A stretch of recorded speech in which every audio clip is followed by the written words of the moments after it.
오늘 함께 나눌 하나님의 말씀은 사도행전 9장 17절에서 19절 상반절입니다. 아나니아가 떠나 그 집에 들어가서 그에게 안수하여 이르되 형제 사울아, 주 곧 내가 오는 길에서 나타나셨던 예수께서 나를 보내어 너로 다시 보게 하시고 성령으로 충만하게 하신다 하니 즉시 사울의 눈에서 비늘 같은 것이 벗어져 다시 보게 된지라. 일어나 세례를 받고 음식을 먹음에 강건하여 지니라. 아멘. 먼저 함께 동역하게 된 목사님 부부를 소개해 드리겠습니다. 잠시 나와 주시겠습니까?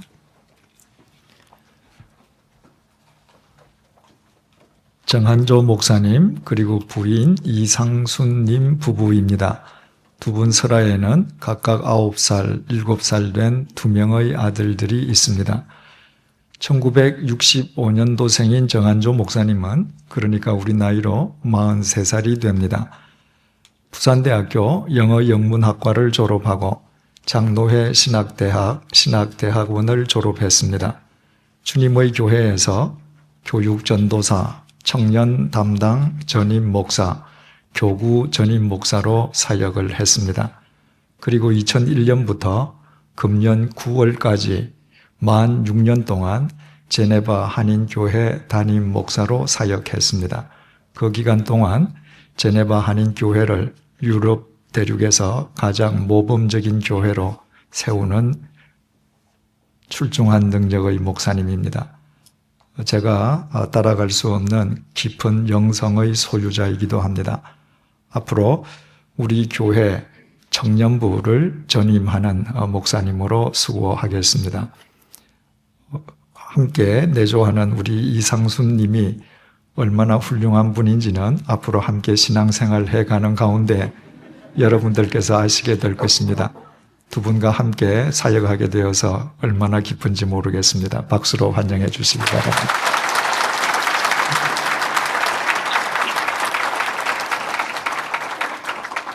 또 교육부에서 봉사할 파트타임 전도사님 한 분, 그리고 교구를 맡게 될 전임 목사님 두 분은 1월 1일 0시 예배 시간에 여러분들께 인사 올리게 되겠습니다. 어린 시절에 제가 다니던 교회의 부흥회에서 부흥 강사로부터 들은 이야기입니다. 우리나라가 일제로부터 해방되기 이전에 온 중심을 다해서 주님을 섬기는 신실한 크리스천 부부가 있었습니다. 어느 날 자신들의 힘으로는 도저히 해결할 수 없는 인생의 위기를 맞게 되자 부부는 의논한 끝에 함께 산기도를 갔습니다. 깊은 산속을 찾아가서 기도하기에 적당한 곳을 찾아서 두 사람이 무릎을 꿇었습니다. 그리고 마치 경쟁이라도 하듯이 서로 큰 목소리로 울부짖기 시작했습니다. 1시간쯤 지났을 때 갑자기 남편의 기도 소리가 뚝 하고 멈추었습니다. 잠시 쉬려나 보다 하고 생각한 아내가 남편에게 방해가 되지 않게끔 자신의 목소리를 죽이고 입속으로만 기도를 계속했습니다. 그런데 이번에는 남편이 평소와는 전혀 다른 목소리로 하호를 연발하는 것이었습니다. 이게 도대체 무슨 의미의 소리인가? 무슨 영문인가? 아내가 기도를 멈추고 남편을 쳐다보았습니다. 남편은 온 몸이 마치 돌처럼 굳은 채 정면을 응시하면서 계속 하호를 되풀이하는 것이었습니다. 그래서 아내가 남편의 시선을 쫓아서 남편이 쳐다보는 정면을 바라보았습니다. 그리고 소스라치게 놀랐습니다. 지척의 나무 사이에서 호랑이 한 마리가 두 사람을 노려보고 있는 것이었습니다. 그리고 모든 영문을 알아차렸습니다. 기도하던 남편이 이상한 낌새를 느끼고 눈을 떴을 때 남편의 시선이 자기를 노려보는 호랑이의 시선과 마주치게 되었습니다. 심장이 멎을 정도로 깜짝 놀란 남편이 하나님 호랑이라고 한다는 말이 급한 김에 하호가 되어 나온 것이었습니다. 그 사정을 다 알아차린 아내가 어떻게 했겠습니까? 그럴 경우에 사람이 움직이기 시작하면 호랑이가 공격하는 법입니다. 그 사실을 아내 역시 알고 있었기에 아내 또한 남편 옆에서 미동도 하지 않고 호랑이를 노려보며 남편과 같이 하호를 되풀이했습니다. 그 광경을 멀리서 나무에 가려져서 호랑이를 보지 못한 채 누군가가 두 사람만 보았다면 어떻게 생각하겠습니까? 멀쩡하게 생긴 두 사람이 산속에서 무릎을 꿇고 앞만 쳐다보고 의미도 없이 하호하고 있는 것을 보면 10중 8구 두 사람을 정신 나간 사람으로 생각하지 않겠습니까? 그런데 아무리 사람이 듣기에 정신 나간 소리, 무의미한 소리처럼 들린다 할지라도 정녕 하나님께서 살아계신다면 하나님께서 그 말의 의미를 못 알아들으실 리가 없습니다. 하나님, 호랑입니다. 도와주십시오. 하호가 그 의미임을 왜 하나님께서 못 알아들으시겠습니까? 호랑이 굴에 잡혀가도 정신만 차리면 산다는 옛말이 있지 않습니까?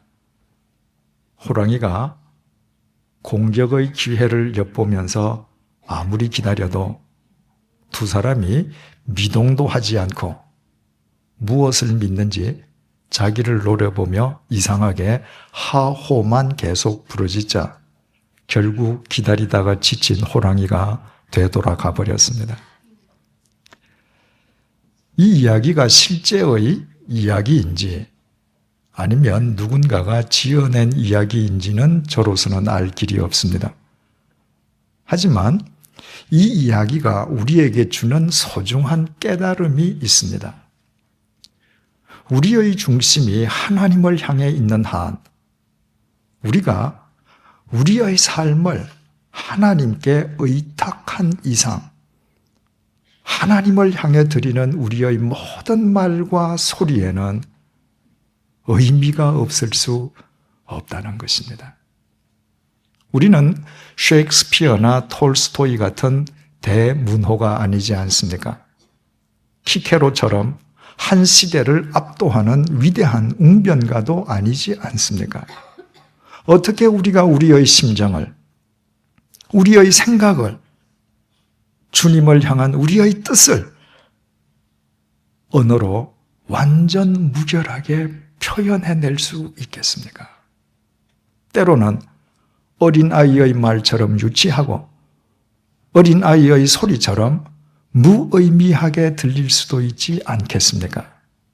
그러나 이 세상의 모든 어머니에게 어린아이의 어떤 말이나 소리도 의미 없는 말이나 소리가 없는 것처럼 자신의 삶을 하나님께 의탁한 사람의 하나님을 향한 모든 말과 소리에는 의미가 없을 수 없습니다. 바꾸어 말씀드리면 하나님께서는 당신에게 자기 중심을 확정한 사람의 입 밖으로 나오는 말은 물론이고 입 밖으로 발설되지 아니한 마음속의 신음소리까지도 깊이 이해하시는 분이신 것입니다. 그래서 하나님께서는 전능하신 하나님이시고 우리의 자애로운 아버지가 되십니다. 이처럼 하나님을 향한 인간의 말이나 소리에 의미 없는 말이나 소리가 없다면 똑같은 논리로 인간에 대한 하나님의 모든 말씀 가운데에 무의미한 말씀이나 표현 또한 없지 않겠습니까? 하나님께서 당신에게 자신의 중심을 확정하고 있는 인간의 모든 말과 소리의 의미를 알아들으시기에 전능하신 하나님이시여 우리의 자애로운 아버지가 되신다면 우리를 향한 하나님의 모든 말씀의 의미를 바르게 이해하려고 하는 것은 그분의 자녀된 우리 자신들의 의무요. 그것이 곧 신앙의 성숙이 아니겠습니까? 아나니아의 안수로 눈에서 비늘이 벗겨지고 다시 보게 된 사울이 제일 먼저 행한 것은 세례를 받는 것이었습니다. 사울에게 세례는 그리스도와의 연합이라고 했습니다. 자신의 죄값을 대신 치러주시기 위해서 십자가의 제물로 돌아가신 주님의 죽음과 연합해서 사울의 옛사람은 죽어지고 죽음을 깨뜨리고 부활하신 예수 그리스도의 부활과 연합하여 새로운 삶을 시작하는 분기점이 사울에게는 곧 세례였던 것입니다. 비늘이 벗겨지고 다시 보게 된 사울이 가장 먼저 그리스도와의 연합을 의미하는 세례를 받았다고 하는 것은 사울이 그동안 자신이 부정해왔던 예수님께서 그리스도, 성자 하나님이심을 깨달았기 때문이었습니다. 이를테면 눈에서 비늘들이 벗겨짐과 동시에 사울이 다시 보게 되었다는 것은 단순히 잃어버린 육체의 시력을 되찾았다는 말만이 아니라 그제야 비로소 사울의 영안이 열렸음을 의미했습니다. 영안이 열려 자신과 함께하고 계시는 예수 그리스도를 우러러 뵙고 나니 사울에게 있어서 세례를 받는 것은 영안이 열린 자가 취해야 할 당연한 수순이었던 것입니다. 이것으로 사울의 인생은 일대 전환점을 맞게 되었습니다. 이를테면 사울이 그리스도 안에서 새로운 존재로 살게 되었다는 증거는 그의 눈에서 비늘들이 벗겨지고 그의 영안이 열리고 그가 그리스도와 연합하는 세례를 받았다는 것만으로도 충분합니다. 그런데 사울의 거듭남에 대한 본문의 증언은 거기에서 끝나지 않았습니다. 이상하게도 본문의 증언은 19절 상반절에 이르러 이렇게 이어지고 있습니다. 음식을 먹음에 강건하여 지니라. 이 구절의 내용을 가리켜서 이상하다고 말씀드리는 것은 이 구절이 없어도 전체 문맥상 아무 문제가 없어 보이기 때문입니다. 오히려 이 구절이야말로 없어도 될 전혀 무의미한 내용으로 보여지기 때문입니다. 사울이 다메섹 도상에서 빛이신 예수 그리스도의 태풍으로 그의 시력만 상실한 것이 아니었습니다. 그와 동시에 사울은 사흘 동안 식음을 전폐해야만 했습니다. 그리고 바로 그 상황 속에서 아나니아의 안수로 눈에서 비늘들이 벗겨지고 영안이 열리고 세례를 받게 되었습니다. 그리고 그 이후의 일을 19절 하반절에서 20절이 이렇게 밝혀줍니다.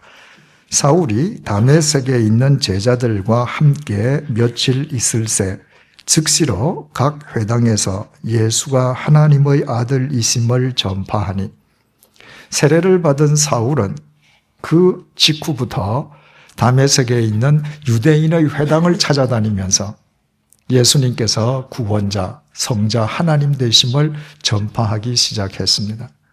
그렇다면 사울이 세례를 받은 이후에 각 회당을 찾아다니기 이전에 당연히 밥을 먹고 기력을 회복했을 것임은 삼척 동자라도 능히 짐작할 수 있습니다. 그런데도 하나님의 말씀인 성경은 굳이 사울이 음식을 먹었음을 강조하고 있습니다. 마치 오늘 아침에도 일어나서 이 닦고 세수하고 밥 먹었다는 식의 무의미한 어린아이들의 일기장처럼 말입니다. 그러니 이 구절이 이상하게 보일 수밖에 없습니다. 일반적으로 역사가는 역사를 기술할 때 무엇을 기술할 것인가를 고려하기 이전에 무엇을 기록하지 않을 것인가를 먼저 생각한다고 합니다. 매일 우리 사회에서 일어나고 있는 숱한 사건들 가운데에서 역사적 의미나 가치가 없는 사건들을 먼저 추려내는 것입니다. 바꾸어 말하면 그러므로 일단 역사로 기록된 내용 속에는 반드시 역사적 의미와 교훈이 있기 마련입니다.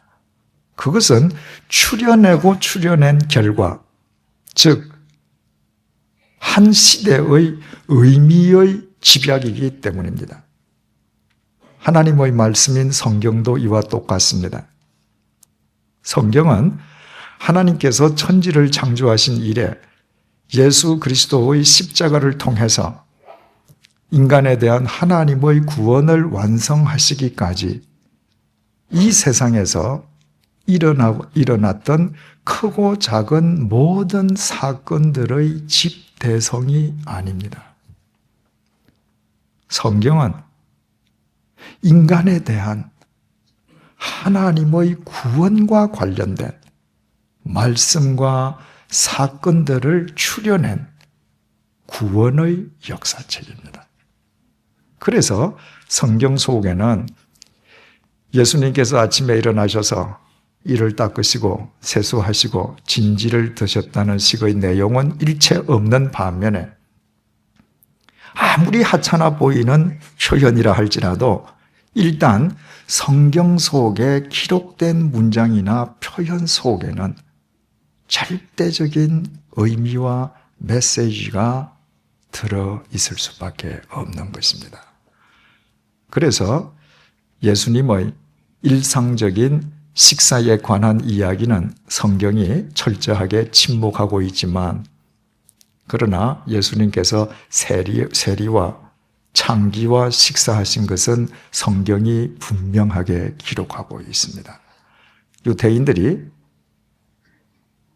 죄인으로 여기는 창기와 세리들, 그래서 유대인들이 그들과 식사하는 것까지 금기시하던 그 시절에 주님께서 창기와 세리들과 함께 식사하셨다는 것은 예수님께서는 이 땅에 의인을 위해서 오신 것이 아니라 죄인을 위해서 오신 구원자이심을 이 세상에 밝히는 일대 사건이었기 때문입니다.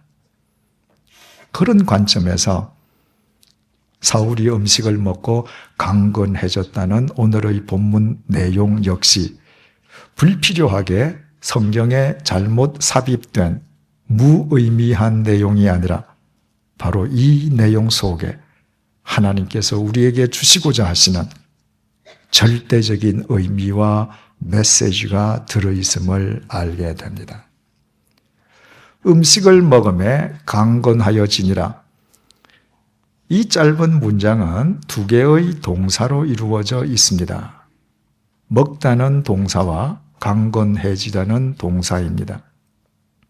중요한 사실은 이 두 동사가 모두 헬라어 원문에 사용되어 있는 동사를 보면 헬라인들의 일상생활 속에서는 전혀 그런 뜻으로 사용하지 않는 단어라는 것입니다. 신약 성경에서 통용되고 있는 먹다는 헬라어 동사는 에스티오 혹은 파고입니다. 마른 빵처럼 굳은 음식을 아작아작 씹어 먹는 것은 트로고라고 합니다. 먹되 한 사람이 아니라 두 사람 이상 복수의 사람이 먹는 것은 시네이도라고 말을 합니다. 이처럼 헬라에는 먹다는 동사가 다양하게 개발되어 있음에도 불구하고 본문에 전혀 엉뚱한 람바노라는 동사가 사용되어 있습니다. 헬라어 람바노라고 하는 동사의 본래 의미는 취하다는 뜻으로 이 동사가 성경에서 먹다는 의미로 사용된 곳은 오늘 본문 딱 한 곳뿐입니다.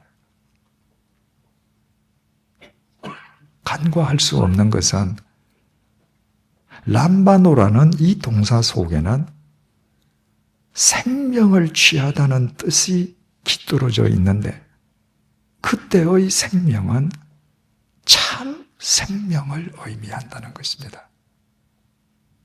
이 사실을 깨닫고 나면 오늘 본문은 우리에게 사뭇 의미심장하게 다가옵니다. 본문 이전에도 사울은 매일 하루 세 끼 어김없이 꼬박꼬박 먹던 사람입니다. 그러나 본문 이전의 사울은 단지 자신의 육체만을 위해서 음식을 먹는 사람이었습니다. 매 끼니마다 산해 진미로 자기 육체를 채운다고 해도 인간의 육체는 때가 되면 반드시 죽기 마련입니다. 따라서 단지 육체만을 위해서 먹는다는 것은 긴 안목에서 보면 결국은 죽기 위해서 먹는 것과 다름없습니다. 인간이 이 세상에 태어나서 일평생토록 수고하고 애쓰고 살면서 단지 죽기 위해 먹는다면 그보다 더 어리석은 사람, 더 어리석은 짓이 어디에 있겠습니까? 그러나 눈에서 비늘들이 벗겨지고 영안이 열리고 세례를 통해서 예수 그리스도와 연합한 사울은 음식을 먹되 더 이상 자기 육체를 위해서 먹는 것이 아니라 주님께서 그에게 부어주신 참 생명을 위해 먹는 사람이 되었습니다. 더 이상 죽기 위해 먹는 것이 아니라 그리스도 안에서 영원한 생명의 삶을 살기 위해 먹는 사람으로 바뀌어진 것입니다. 본문 이전에 오직 자기 육체만을 위해서 음식을 먹던 사울의 육체가 단지 죽음을 향해 치닫는 욕망의 고깃 덩어리에 불과했다면 주님께서 주신 참 생명을 위해 먹는 사울의 육체는 영원한 생명의 도구, 영원한 생명의 통로로 승화된 것이었습니다. 또 우리말로 강건해지다는 의미의 헬라 말로는 휘기아이노, 크라타이오, 엔디나모오와 같은 동사들이 있습니다. 그런데 오늘 본문엔 역시 이런 단어와는 전혀 상관이 없는 에니스퀴오라는 동사가 기록되어 있습니다.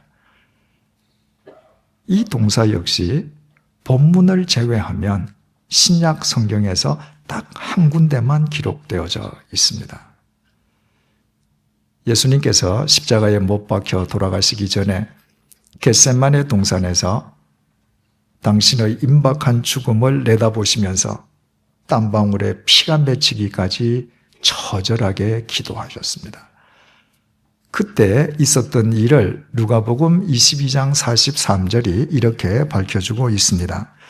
천사가 하늘로부터 예수께 나타나 힘을 더하더라.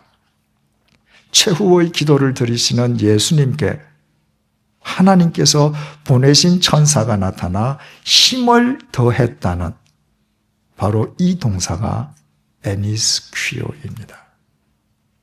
문자 그대로 직역하면 힘 안에 거한다는 뜻입니다. 천사가 예수님께서 하나님께서 위에서 부어주시는 하나님의 힘 속에 가실 수 있도록 도왔다는 말입니다. 예수님께서 하나님께서 위에서 주시는 하나님의 힘을 힘입어 십자가의 고난을 감수하실 수 있으셨으면 두말할 나위가 없습니다. 이처럼 신약 성경에서 예수님에게 딱 한 번 사용되었던 이 동사가 사울이 음식을 먹고 강건해졌다고 표현할 때 사울에게도 사용되었습니다. 주님께서 주신 영원한 생명을 위해 음식을 먹기 시작한 사울은 더 이상 자신의 힘이 아니라 위에서 내려주시는 하나님의 힘만을 의지하고 사는 사람이 되었다는 의미입니다. 이것이 이 이후에 사울이 일평생토록 육체적으로 건강을 누리고 살았음을 의미하지 않습니다. 본문 이후의 사울은 일평생토록 지병에 시달리며 살았습니다. 그의 지병의 정확한 병명이 무엇인지는 아무도 모릅니다. 어떤 사람들은 사울이 다메섹 도상에서 주님의 빛으로 실명할 때 그때의 받은 충격으로 인한 안질로 일평생 고통을 당했다고 말을 합니다. 어떤 사람은 사울에게 고질병인 간질병이 있었다고도 말을 합니다. 어느 쪽이 맞는지 우리는 알 수 없지만 그러나 사울 자신이 고린도후서 12장 7절을 통해서 그 병을 육체의 가시라고 표현한 것처럼 사울은 자신의 지병으로 인해서 일평생 동안 고통 속에서 살아야만 했습니다.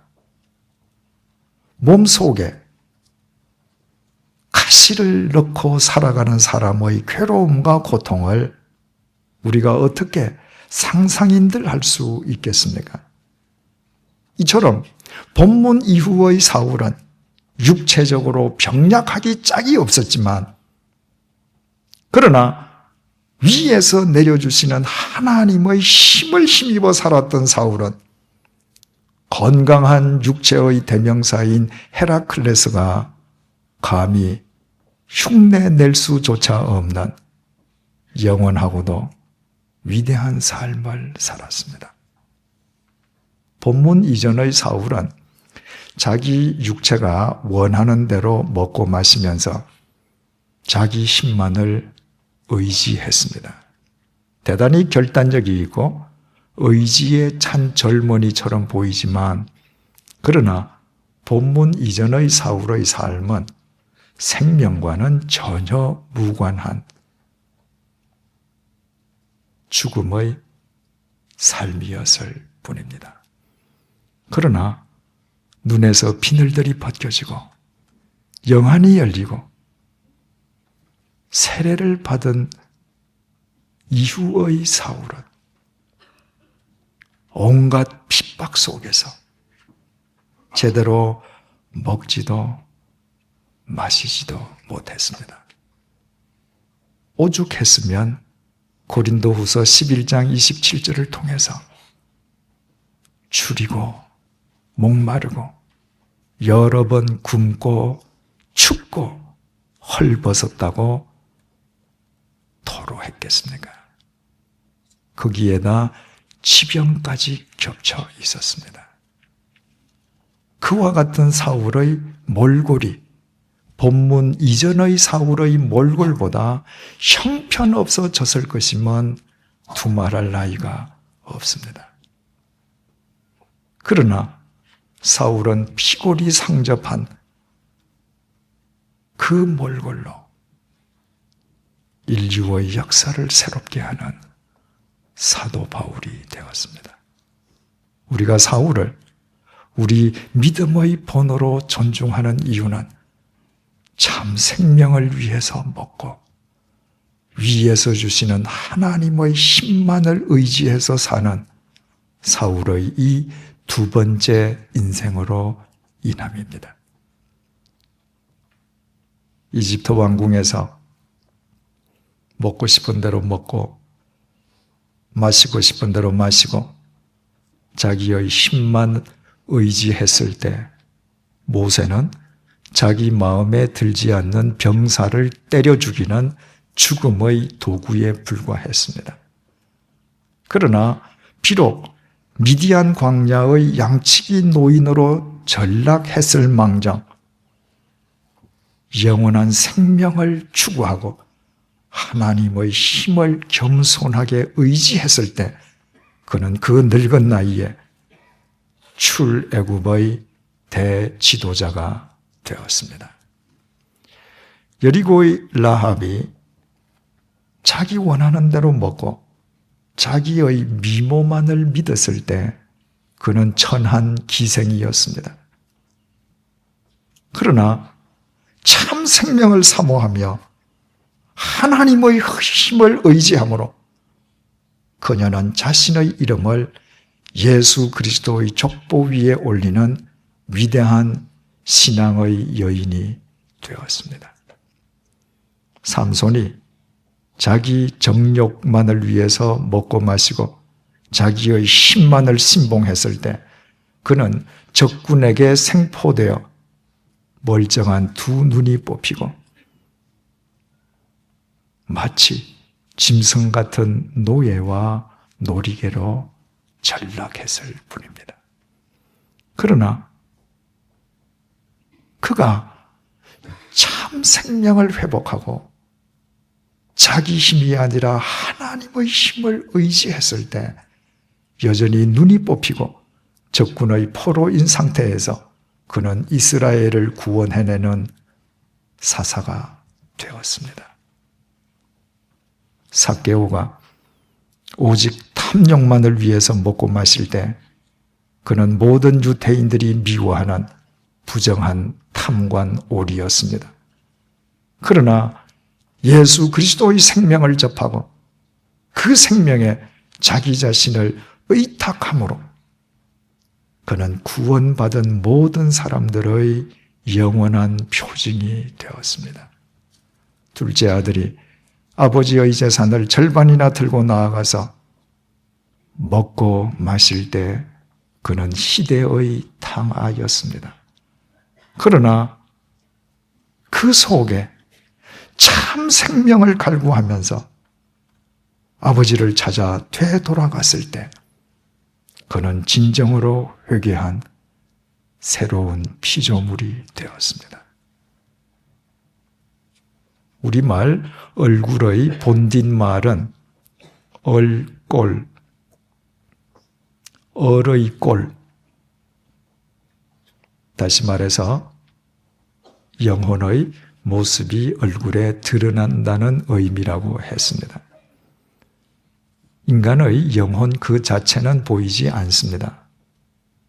그러나 우리의 영혼이 어떤 상태인지, 어떤 꼴인지 우리의 영혼은 반드시 우리의 얼굴을 통해 드러나는 법입니다. 자기 원하는 대로 먹고 사람을 쳐 죽이는 모세의 얼굴과 출애굽의 지도자가 된 모세의 얼굴이 동일할 수 있겠습니까? 음탕한 기생 라합의 얼굴과 하나님의 딸이 된 라합의 얼굴이 같을 수가 있겠습니까? 정욕의 눈이 멀어 기생 들릴라에게 사로잡힌 삼손과 비록 두 눈이 뽑혔을 망정 하나님의 힘만을 의지하는 삼손의 얼굴이 머릿속에서 그려지지 않습니까? 뇌물만을 탐하는 삭개오의 얼굴과 주님의 생명에 자신의 삶을 의탁한 삭개오의 얼굴이 비교되지 않습니까? 값비싼 옷을 입고 흥청망청 부어라 마셔라 하는 둘째 아들의 얼굴과 비록 거지의 몰골일 망정 아버지에게로 되돌아가 아버지 앞에 무릎을 꿇는 둘째 아들의 얼굴 가운데에 어떤 얼굴이 더 감동적입니까? 자기 원하는 대로 먹고 마시며 자기 힘을 믿지만 진리의 대적으로 살던 사울의 얼굴이 아름답습니까? 비록 피골이 상접한 초췌한 몰골일 망정 하나님의 힘만을 의지하며 사도로 살아가는 그의 얼굴이 아름답습니까? 사랑하는 교우 여러분, 우리의 영혼은 보이지 않습니다. 그와 동시에 우리 영혼의 모습은 반드시 우리의 얼굴을 통해 드러납니다. 더 이상 단지 죽기 위해 음식을 먹는 어리석은 사람이 되지 마십시다. 우리를 죄와 사망에서 구원해 주시기 위해서 이 땅에 오신 주님의 성탄을 기리는 대림절 세 번째 주일을 맞이해서 우리 모두 주님께서 우리 속에 부어주신 참 생명을 위해 먹고 마시며 주님의 힘만을 의지하며 살아가는 진정한 그리스도인들이 되십시다. 사울의 권면처럼 무엇을 먹든지 마시든지 무엇을 하든지 다 하나님의 영광을 위해 행하는 자들이 되십시다. 하나님의 영광을 위해서 산다는 것은 결코 하나님만을 위한 삶이 아닙니다. 그것은 우리의 육체가 죽은 뒤에도 영원히 살아있을 우리의 영혼을 영원토록 바르게 세우는 길이요. 우리가 죽은 뒤에도 사람들의 마음 속에 영원히 지워지지 않는 영상으로 살아남게 될 우리의 얼굴을 바르게 가꾸는 길입니다. 일평생 진실된 그리스도인으로 살다가 죽은 사람의 시신의 얼굴과 일평생토록 자기 욕망만을 위해 살다가 죽은 사람의 시신의 얼굴이 얼마나 차이가 나는지 직접 보신 적이 있습니까? 모든 인간의 모든 삶의 족적은 죽은 뒤에도 그 얼굴 위에 고스란히 남습니다. 우리의 얼굴은 우리 얼의 꼴입니다. 기도하시겠습니다. 주님, 나는 이제껏 나의 얼굴을 내 육체의 일부로만 생각했습니다. 그래서 밤낮 얼굴을 가꾸었지만 시간이 흘러갈수록 나의 나이가 드러나는 내 얼굴은 세월의 무상함과 인생의 허무함만을 내게 각인시켜줄 뿐입니다.